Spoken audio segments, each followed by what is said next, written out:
நீங்கள் பார்த்துக் கொண்டிருப்பது நியூஸ் 21 செய்திகள். தமிழ்நாடு செய்திகளை உடனுக்குடன் தெரிந்து கொள்ள நியூஸ் 21 செய்திகளை பாருங்கள். உண்மை, உழைப்பு, உயர்வு. ராசிபுரம் ஓய்வு பெற்ற தீயணைப்புத்துறை அதிகாரி வீட்டில் 8 மாதங்களுக்கு முன்பு வீட்டின் பூட்டை உடைத்து 35 சவரன் நகைகள் திருடிய 2 கைது. நாமக்கல் மாவட்டம் ராசிபுரம் மேட்டுத்தெரு பகுதியில் வசித்து வருபவர் அழகப்பன்.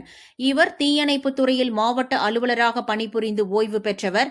இவரது மனைவி சுப்புலட்சுமி அரசு பள்ளியில் ஆசிரியராக பணியாற்றி வருகிறார்.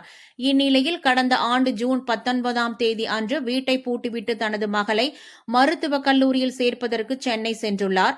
மறுநாள் அவர் வீட்டில் வேலை பார்க்கும் பெண் வீட்டிற்கு வந்தபோது வீட்டின் பூட்டு உடைக்கப்பட்டு வீடு முழுவதும் மிளகாய் பொடி தூவப்பட்டிருந்தது. மேலும் வீட்டில் உள்ள பீரோ திறந்து பீரோவில் இருந்த சுமார் 35 சவரன் நகை மற்றும் அவரது வீட்டில் இருந்த 2 சக்கர வாகனம் திருடிச் சென்றுள்ளனர்.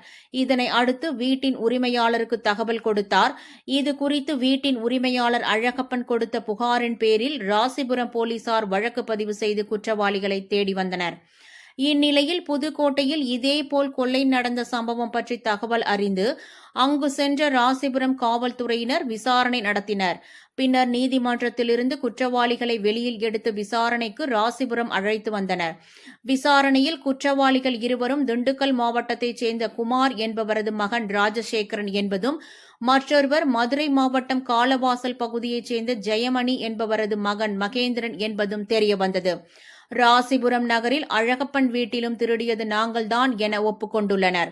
இதனை அடுத்து அவர்கள் பதுக்கி வைத்திருந்த 25 சவரன் தங்க கட்டிகளையும் மீட்டனர். இவர்கள் மீது பல்வேறு மாவட்டங்களில் 75 வழக்குகள் இருப்பது தெரியவந்தது.